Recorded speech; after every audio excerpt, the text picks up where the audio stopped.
Hi everyone, welcome to Shivshakti channel. Please subscribe my channel, like my videos, please support my channel.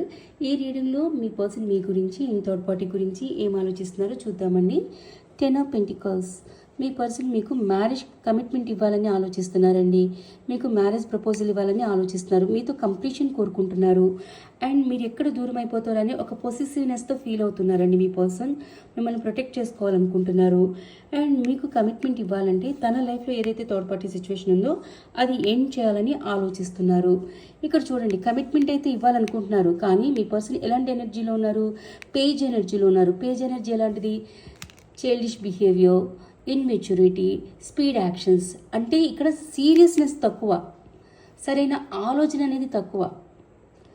ఇంకా మీ person ఇంకా సీరియస్నెస్లోకి రావాలి, సరైన action తీసుకోవాలంటే page energy నుంచి night ఎనర్జీలోకి రావాలి. Knight of cups, knight of pentacle, ఆ ఎనర్జీలోకి వస్తే పక్క ఇచ్చి తీరుతారని చెప్పొచ్చు.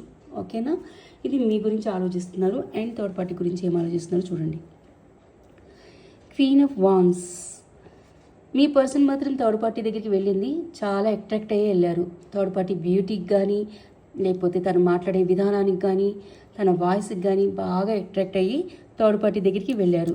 కానీ థర్డ్ పార్టీ చూడండి, ఇక్కడ మీ పర్సన్ ఏమీ నమ్మట్లేదు. ఇక్కడ మీ పర్సన్ మీద చాలా అనుమానం థర్డ్ పార్టీకి.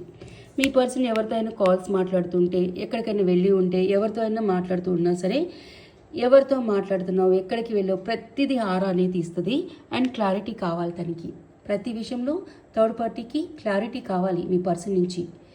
ఈ క్లారిటీ ఇచ్చే టైంలో ఇద్దరి మధ్యన చాలా ఆర్గ్యుమెంట్స్ జరుగుతున్నాయి, చాలా ఫైటింగ్స్ జరుగుతున్నాయి. సో ఈ సిచ్యువేషన్లో మీ పర్సన్ సఫర్ అవుతున్నారు. అక్కడ ఎందుకు? థర్డ్ పార్టీ సిచ్యువేషన్లోకి వెళ్ళి ఇరుక్కుపోయారు కదా. ప్రతి విషయానికి తనకి క్లారిటీ ఇవ్వాలి. అక్కడ ఫైటింగ్స్ జరుగుతున్నాయి ప్రతి విషయంలో. సో ఇప్పుడు స్టక్ ఫీల్ అవుతున్నారు. అక్కడ సఫరింగ్ ఇన్ సైలెన్స్లో ఉన్నారు, స్లీప్లెస్ నైట్స్లో ఉన్నారు. అండ్ రిగ్రెట్ కూడా ఫీల్ అవుతున్నారు. ఎందుకు?